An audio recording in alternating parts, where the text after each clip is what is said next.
Hello, everyone. Happy Fridays. Steph here from Host Agency Reviews, and this is the Friday 15. It is 12 p.m. Central Time, which means we are here to answer your industry questions.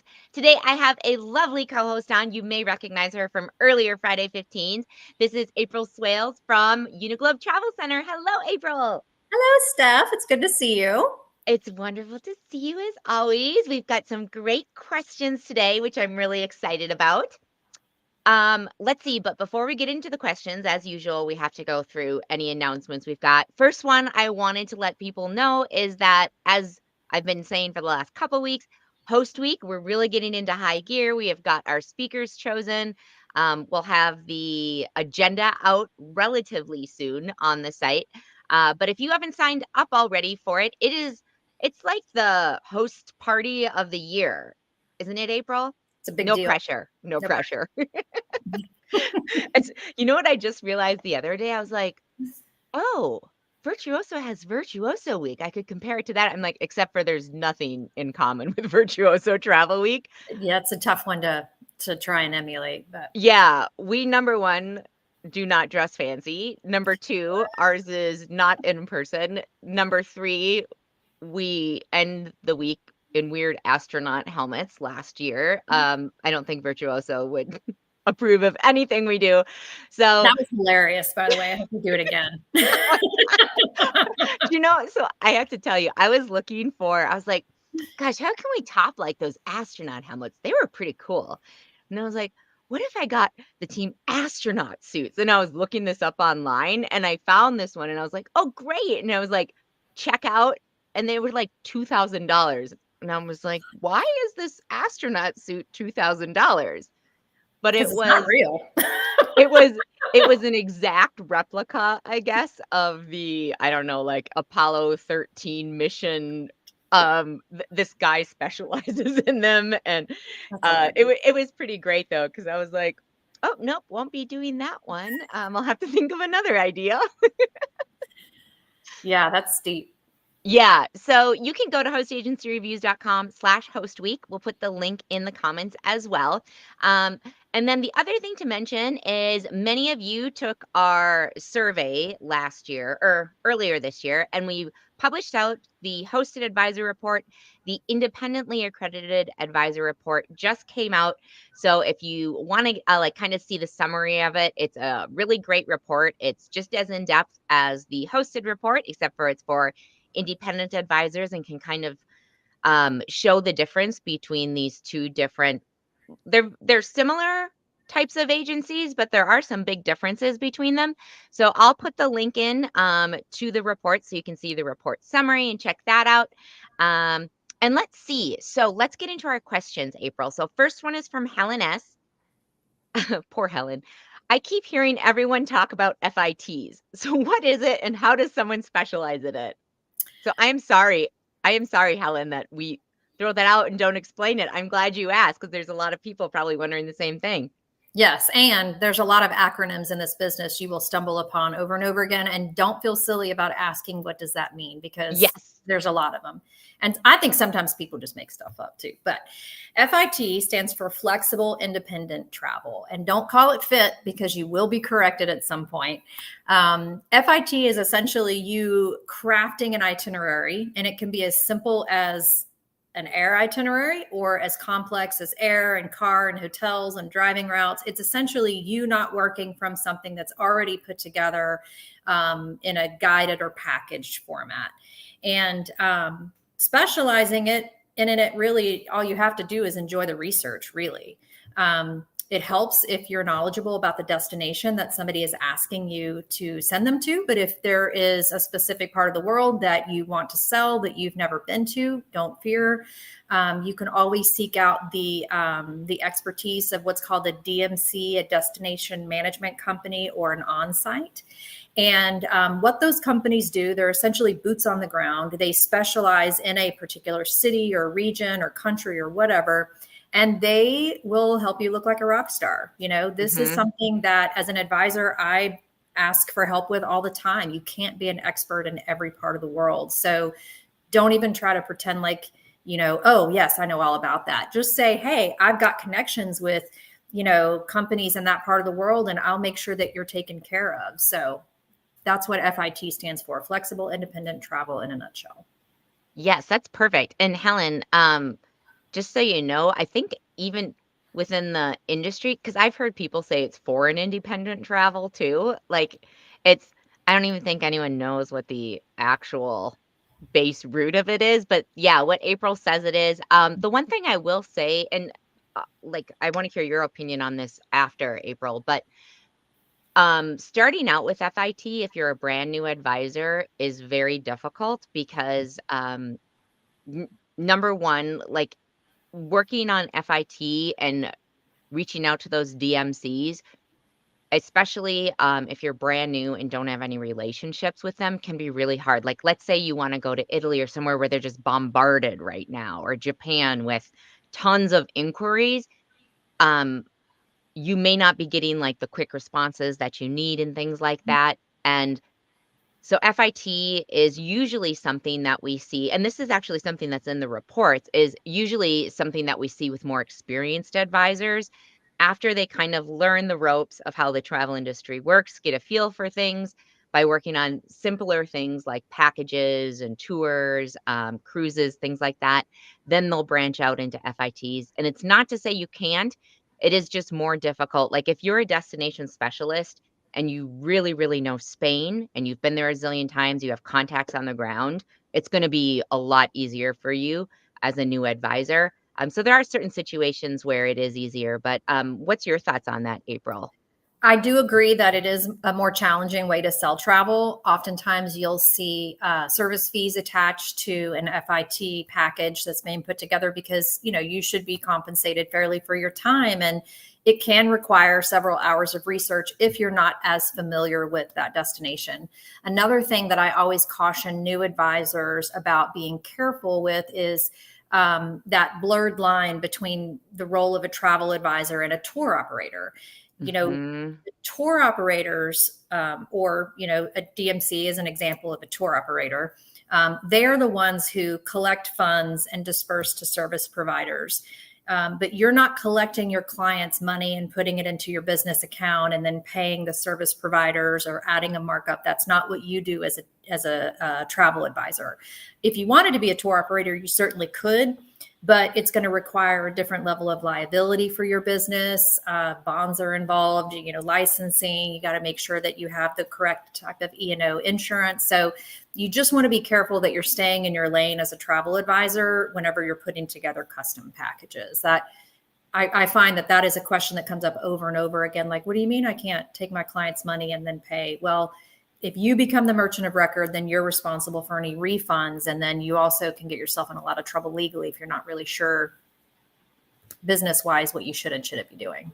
Yeah, it gets more complicated. And honestly, tour operators are not my area of expertise. So I'm not able to speak fluently on it, but it is a separate area and something to be careful with. And we did go over a lot of acronyms during this.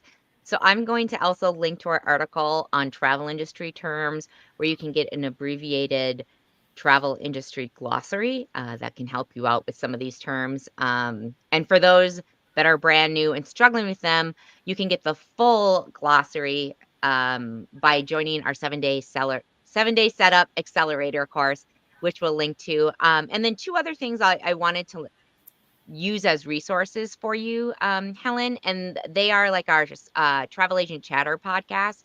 We interview advisors from all kind of areas of the industry, and I'll give you two destination specialists that kind of do FITs. FITs also kind of like toying with the tour operator as well, because it can get a little bit gray sometimes. But I'll put those in there for you to take a listen to. Let's see. Next question is from Marsha S. So I have been binge listening to all of your podcasts since inception. Yay.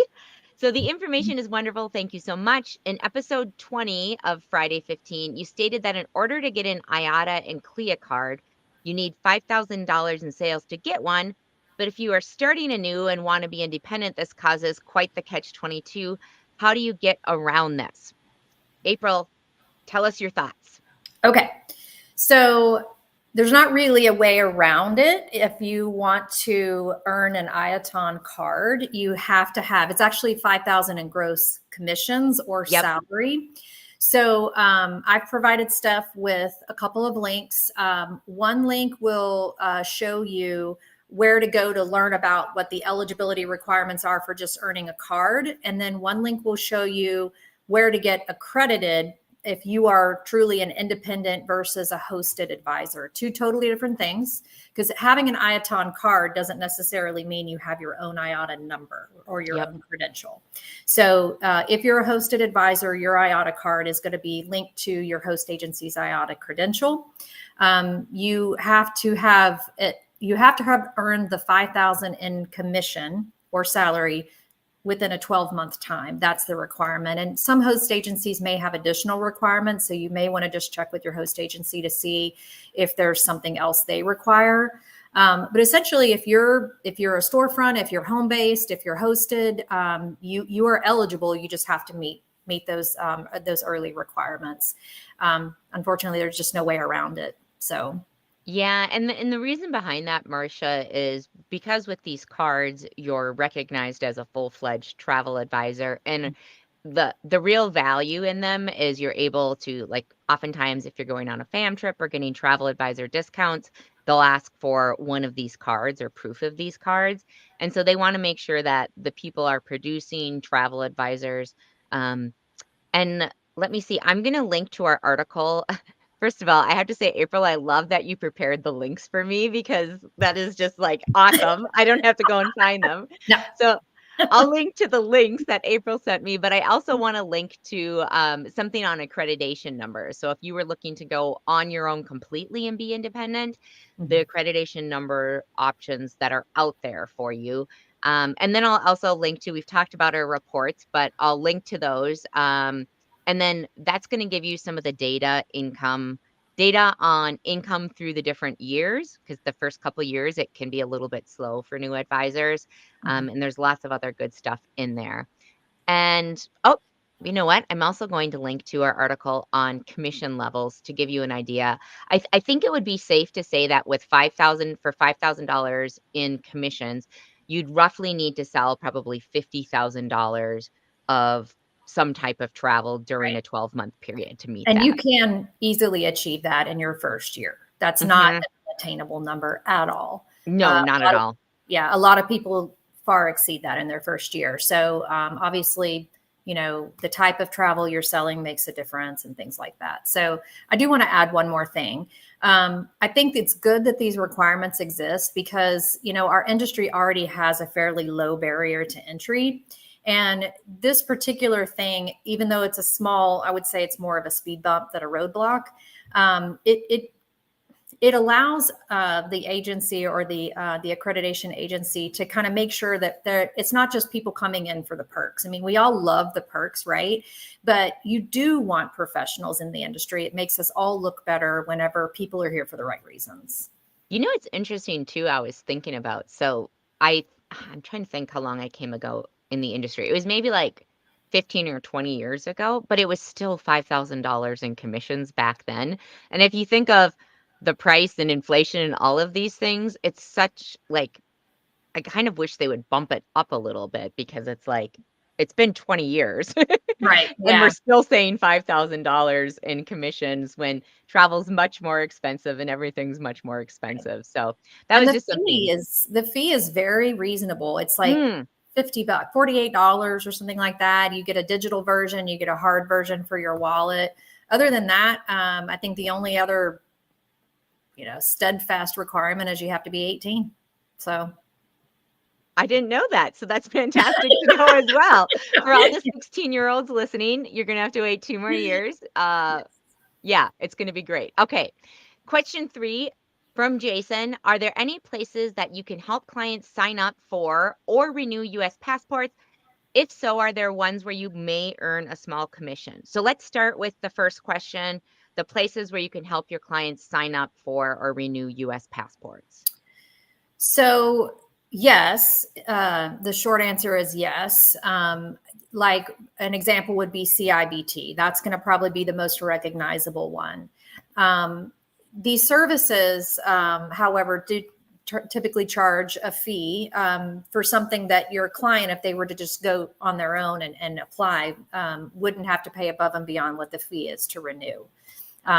My concern with stepping in and being a mediator for something like that is that you're taking on a responsibility that might not necessarily be worth the very small commission that you may earn off of it. And even then, you're really only going to earn commission off of expedited services. So, and they can be quite expensive. I mean, the last time I had to expedite or help a client expedite, I pointed her in the right direction. It was $800 for her to have something expedited. So, wow. Yeah, but it was an emergency situation. Well, I don't say an emergency, but she needed it within like 2 weeks, so it was a steep cost. So, and I think if you just do it through the traditional avenue and expedite it, it's like $60. So, I personally put that onus on my clients because I don't want to be responsible for any miscommunication between them and the agency that needs all the information. I want to make sure they're the ones spelling all their names correctly on the documents, and they're the ones sending their fees to the right place and making sure they've got all their I's dotted and T's crossed. So while you certainly can provide some level of advice as far as where they can get started, I would be very careful about taking that on as a service in general.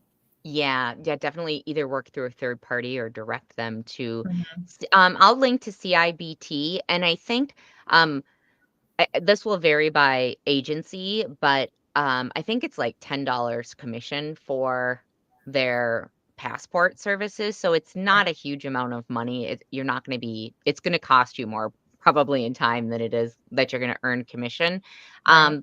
But Jason, if you're not aware, like there's the passport offices, the post offices, some of the government buildings are places that you can send your clients to if they're, and of course they can do it by mail.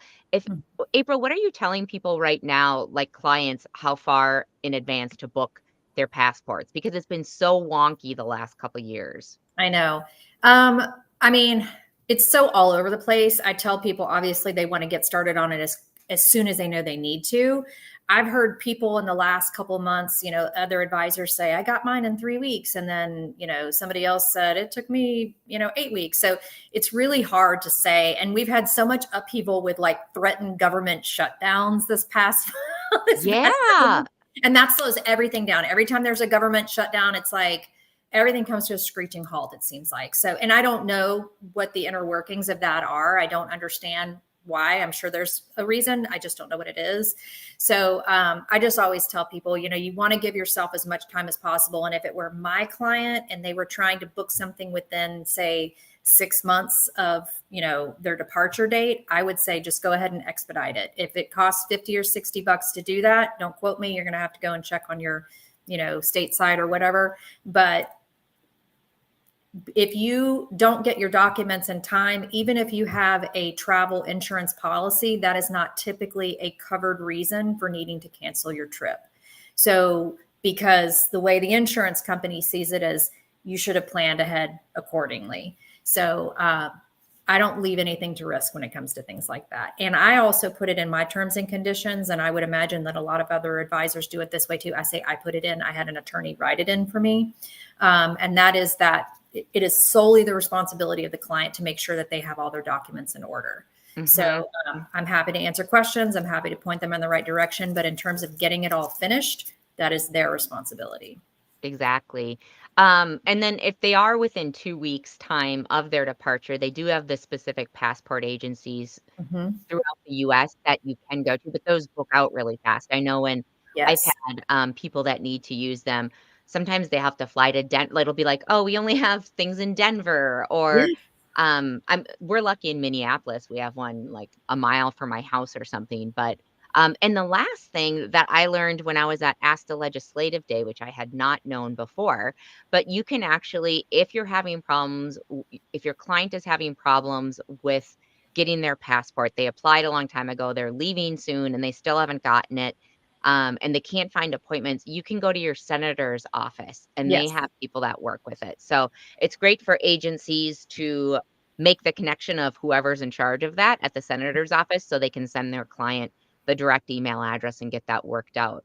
Yes, agreed. I'm glad you brought that up because I hadn't thought about that, but that is another method you could use. So Yeah, I mean, I kind of felt like a rock star because I had gotten the person's card when I was at ASTA Legislative Day. So I had a friend with an issue with her passport, and I was like, "Oh, let me just get you hang the on a email minute. address of like Herbert or whoever it was." Did it work? It did. She got it. I was Yay! like, "Don't get used to this. This was just some weird fluke, It's a Nissa." fluke. But hey, listen, they need to be earning their keep. I feel like half the time we're like, what are they doing there? I know. Well, I'm just gonna tell you this really quick and then we'll close out. So when we were at ASTA Legislative Day, we were meeting with one of our senators, and they had someone from the CIA, and we thought he was joking when he apparently had some kind of a sponsorship or something where he was coming into the office to learn more about the legislative branch for a year. And so we thought he was joking. He was like, I'm like, Ralph with the CIA. And we're like, why are we here with the CIA? Are we in trouble? Yeah, so it was really great. I got to meet with a CIA agent. You mute my dog. Hang on a moment. No problem. Okay, so those are all great resources. We'll link to those, and we are going to also link to Uniglobe's profile on Har, where you can read reviews, read up on their program, find all sorts of great information. Is there anywhere else you want to link to, April, or like ways people can reach out to you?